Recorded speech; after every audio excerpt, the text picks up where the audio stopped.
आज गाने सुनते हो आप, या फिल्म देखते हो टीवी पे या मोबाइल में, या बकवाद देखते हैं सुनते हैं किसी चुटकुले वगैरह। घर में एक दुर्घटना घट गया, आप सुनकर दिखाइए उसने, वह फिल्म का गाना सुनकर दिखाइए फिर।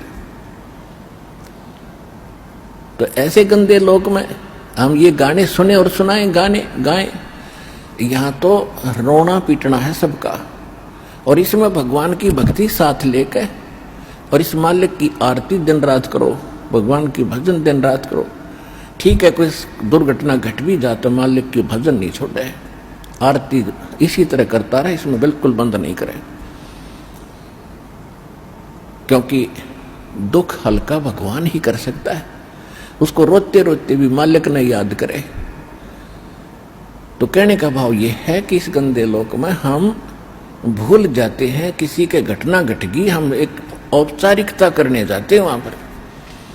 अगर वो हमारे आया था और हम नहीं गए तो वो दुख मानेगा।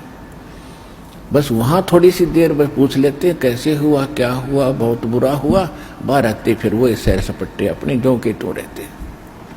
जिसके लागे सो तन जाने, और यह सब क्या लगेगी, किसी के पहले लग जाएगी, किसी के बाद में लगेगी।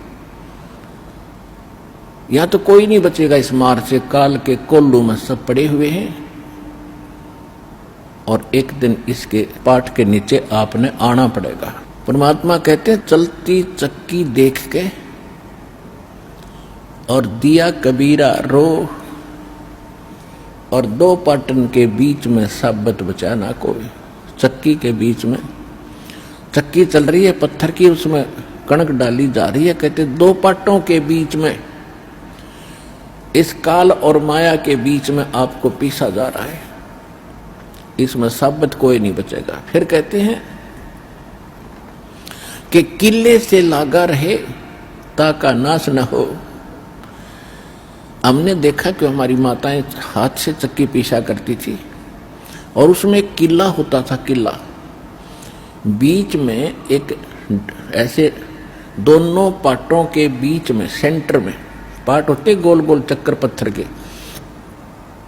उसमें एक तो डंडा सा लगा होता था उसको घुमाने के लिए, और एक उनके सेंटर में एक सुराख सा होता था, उसमें एक लकड़ की ऐसे गोल सी लंबी लंबी सी एक लगी हुई थी गुटका सा, और उसके चारों तरफ उसके खाली स्थान होता था, उसको किला बोलते थे।